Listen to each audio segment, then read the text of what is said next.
First step warn, second step identify the leader, leader कौन है, third step arrest the leader, crowd भाग जाएगा। गोली चलाने की जरूरत नहीं है, लीडर को मतलब नेतृत्व विहीन करने की जरूरत है क्राउड को। तो ये कौन आका है, आपको भी पता है कौन लोग उकसा रहा है, कौन लोग हैं? कनाडा से $1 बिलियन आ रहे हैं। कनाडा के सिखों ने क्या कहा कि जो खालिस्तान का झंडा उठाएगा उसको कितना $1 बिलियन देंगे। ये सब क्या है?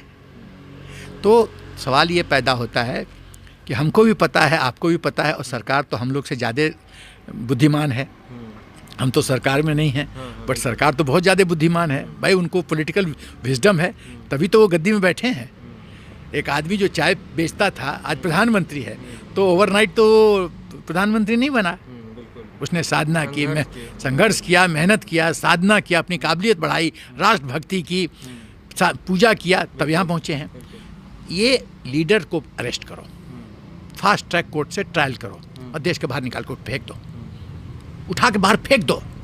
देखिए, अपने देश की शुद्धि करने की जरूरत है, शुद्धिकरण करने की जरूरत है, शुद्धिकरण। देश में बहुत जागे ये कीड़ा मकोड़े जो है ना, भारत माता के शरीर में बहुत ज़्यादा कीड़ा मकोड़े चिपक गए हैं, इनसे मुक्त करने की जरूरत है देश को।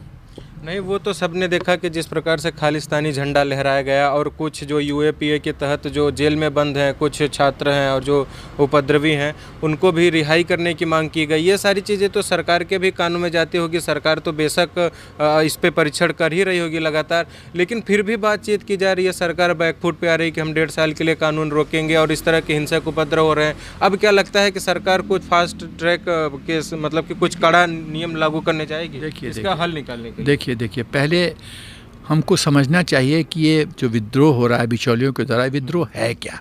बिल्कुल, इसमें कोई आधार है नहीं। क्यों? क्या ये सच नहीं कि लोकसभा में कांग्रेस के लीडर्स और बाकी अपोजिशन पार्टी करते रहे कि संशोधन होना चाहिए?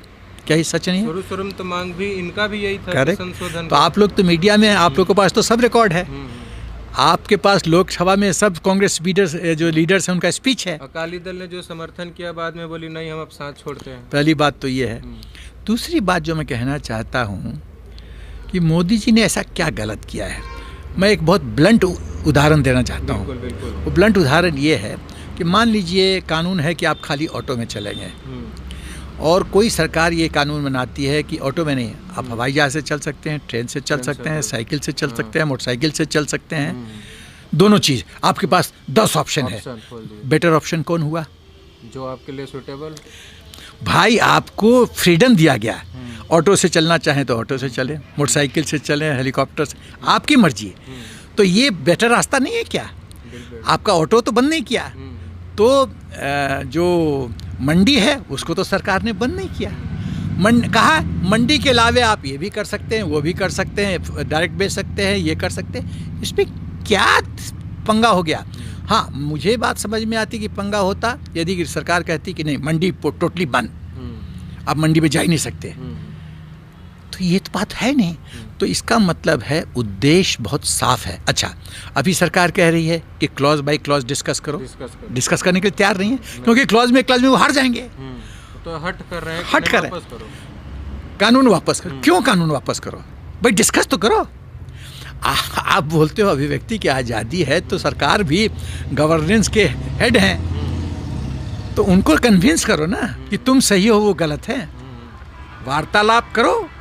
वार्तालाप करने के लिए तैयार नहीं है, हिंसा पे उतर आए हैं। तो ये सिर्फ और सिर्फ ये बहुत ही खतरनाक राजनीति खेली जा रही है। देखिए, हमको लगता है, देखिए बहुत ब्लंटली मैं बोलता हूँ, इसका दूसरा मतलब नहीं लगाया जाए, दूसरा माने नहीं लगाया जाए। इस देश में टू मच ऑफ डेमोक्रेसी है। ये देश इतना डेमोक्रेसी के लिए फिट नहीं है। अब ये मत कह दीजिए कि मैं मिलिट्री रूल रिकमेंड करूँ, नहीं। मैं मिलिट्री रूल के खिलाफ हूँ। आप मेरे को गलत इंटरप्रेट मत कीजिएगा। मैं मिलिट्री रूल के खिलाफ हूँ। मिलिट्री रूल सॉल्यूशन नहीं है, वो उपाय नहीं है। लेकिन इस तरह का डेमोक्रेसी भी इस देश में नहीं चलेगा, नहीं चलना चाहिए। आप देखिए, आज कोई मान लीजिए चंडीगढ़ से आना चाहता है और दिल्ली के हॉस्पिटल में लाना चाहता है पेशेंट में, तो पेशेंट तो रास्ते में मर जाएगा। हाँ, तो क्या सही है? नहीं गलत है बिल्कुल। क्या उस परिवार की को आज़ादी नहीं है कि अपना रिश्तेदार को एम्स में आके ट्रीट करे? आपको धरना करना है, एक जगह सरकार ने दे दिया, वहाँ बैठ के कीजिए धरना। आप रोड क्यों, नेशनल हाईवे क्यों ब्लॉक कर रहे हैं? आप पूरे सिस्टम को क्यों ख़त्म कर रहे हैं? आज इसके वजह से सब्जियों का दाम बढ़ेगा, एक गरीब मारा जाएगा, वो खरीद नहीं पाएगा सब्जी, इकोनॉमी स्लो डाउन होगी।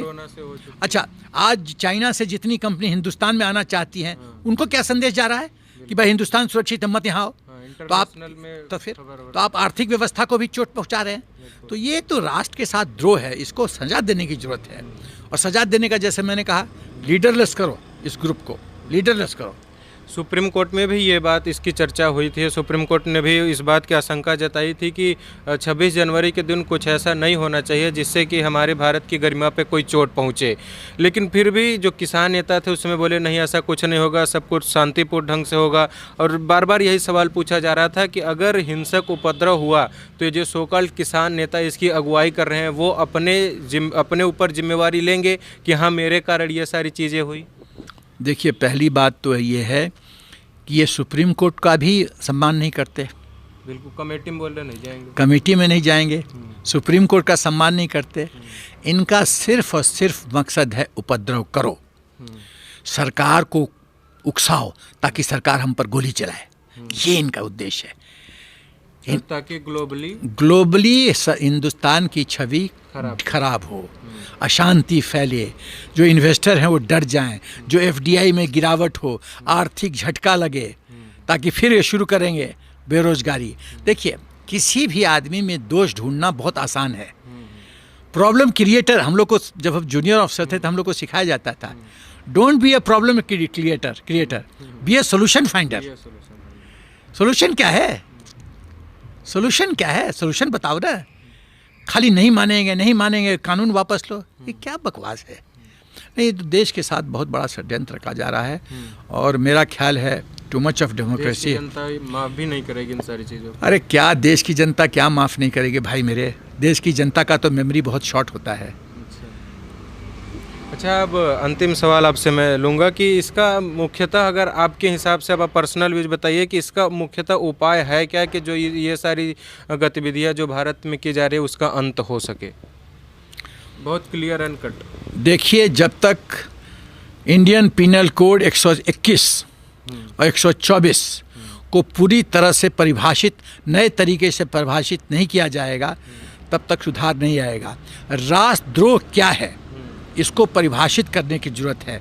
और राष्ट्रद्रोह फास्ट ट्रैक कोर्ट के माध्यम से एस्टैब्लिश किया जाए, और जो फास्ट ट्रैक कोर्ट है वो फैसला सुनाए, और फैसला 3 ही 4 हो, उस पॉलिटिकल पार्टी को बैन किया जाए, उस इंडिविजुअल को बैन किया जाए, और देश के बाहर निकाल के फेंक दिया जाए। और इस देश की एक बहुत, और मैं जो पॉलिटिकल सिस्टम को, ये देश की जो प्रेजेंट सिस्टम है वो जो बहुत बुरी तरह से प्रभावित कर रही है, मतलब ये आपके इस प्रश्न से थोड़ा अलग है, लेकिन मैं उस पर टिप्पणी करना पसंद करूंगा, क्योंकि मुख्यतः वही इस देश की समस्या का जड़ है, वो है परिवारवाद। जैसा मोदी जी ने कुछ दिन पहले कहा था, इस देश की राजनीति में परिवारवाद ही निम्न स्तर के काबिलियत को जन्म देता है। भाई, आपको ऐसे होने लगे तो सेना में भी डाल दो कि एक जनरल का बेटा जनरल होगा, किसानों में डाल दो, किसान का बेटा किसान होगा, जनरल का बेटा जनरल होगा, उसके लिए कोई क्वालिफिकेशन नहीं चाहिए, डाल दो। ऐसा है क्या? या जनरल के बेटे कर्नल घट जाते हैं, लेफ्टिनेंट कर्नल घट जाते हैं। तो ये राजनेता का बेटा राजनेता क्यों बनेगा? एक परिवार का प्रधानमंत्री बन जाएगा बेटा, क्योंकि वो सिल्वर स्पून लेके जन्म लिया है। नहीं, ये देश, देखिए, देश बहुत खतरनाक अवधि से गुजर रहा है। आप लोग को, मीडिया को, एक बहुत महत्वपूर्ण रोल अदा करना पड़ेगा, और सत्य का उजागर करना पड़ेगा, और जो राष्ट्रहित में है उसको मद्देनजर रखते ही इस मामला को गर्म करना पड़ेगा। नहीं तो ये सत्ता के मोह में लोग बहुत ही निम्न स्तर के राजनीति पे आज उतर गए हैं, और राष्ट्र को इसके लिए बहुत बड़ी कीमत चुकानी पड़ रही है। इसमें सुधार लाने की जरूरत है। सत्य और साक्षी 2 ऐसे शब्द हैं जिनके नींव पे पत्रकारिता का स्तंभ खड़ा है और उसी स्तंभ को हम मजबूत करने के लिए लगातार ऐसी आवाज़ों के आपके सामने लाते हैं जिससे भारत देश का गौरव बढ़े, और इसीलिए हम राजधर्म को निभा रहे हैं। हमसे बातचीत करने के लिए सर आपको बहुत बहुत शुक्रिया, धन्यवाद।